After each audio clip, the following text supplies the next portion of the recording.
All right, so good afternoon, my friends. This is a speech I've written to give an answer to some of the questions I have received from some of my students who love ministry and who have asked me oftentimes whether I don't get conflicted doing ministry as a scholar. And today I'm going to be talking on a series. I'm breaking it into 3 or maybe 4 sessions. The first part or the entire title is What Has Athens to Do with Jerusalem? And I'm using Athens and Jerusalem symbolically. You will understand this. I'm going to look at the faith and scholarship, the link between them. I'm going to look at the link between the pulpit and the lectern. Okay? So follow me and let's learn. I think this will be a very good thing for how scholarship should inform faith and how faith should equally work hand in hand with scholarship. Revelations are never an affront to reason. Is that okay? All right, let's start. So the question that will never die is where we are beginning from. When near the end of the 2nd century, a fiery North African lawyer turned theologian named Tertullian posed a question that has echoed down 18 centuries of Christian thought. And the question in Latin is Quid ergo Artemis e hieros solemnis is in Latin. And that simply means, what indeed has Athens to do with Jerusalem? What concord is there between the academy and the church? He expected a single thunderous answer, and the answer should have been nothing. Athens, the city of Socrates and Plato and Aristotle, those troublesome philosophers, the proud capital of human reasoning, had nothing to teach Jerusalem, the city of the prophets, the place where God himself had chosen and spoken about. For Tertullian, the gold of the philosophers was fool's gold, and the speculations of the academy were the seedbed of every heresy that troubled the church. He would rather believe than dissect or dissect.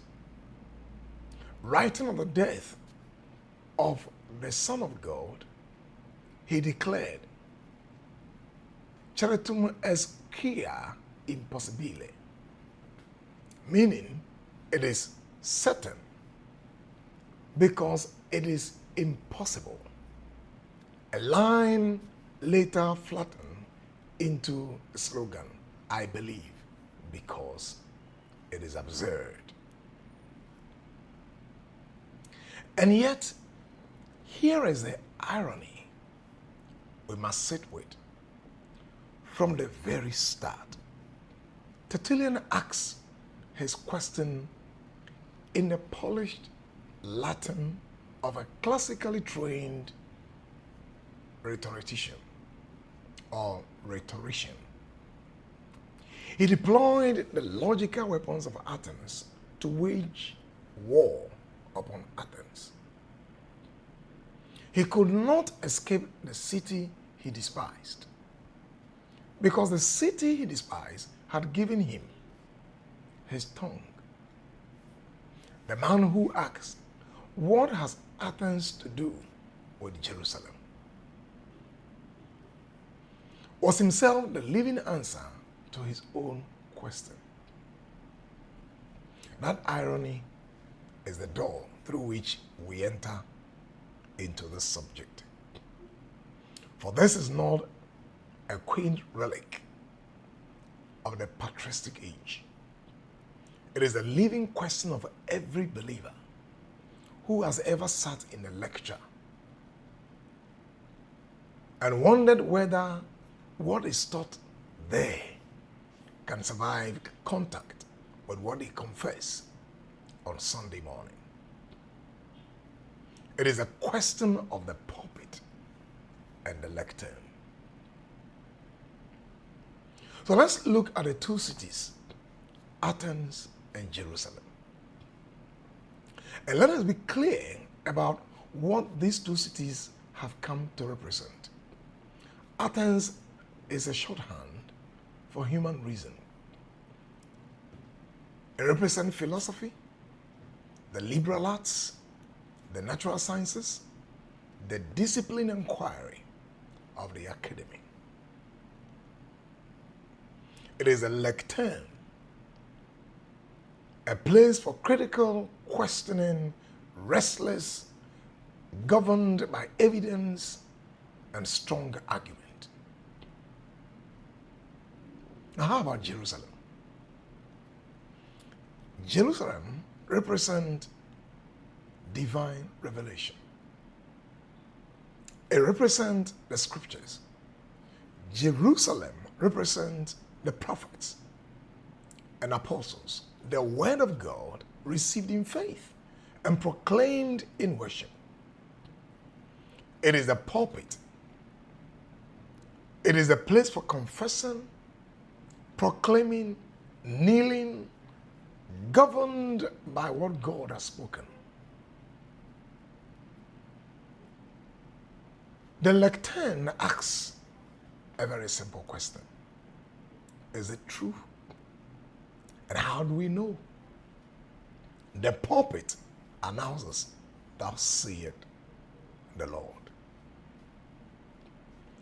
And the perennial temptation is to imagine that these two are rivals. That to honor one, we must despise the other.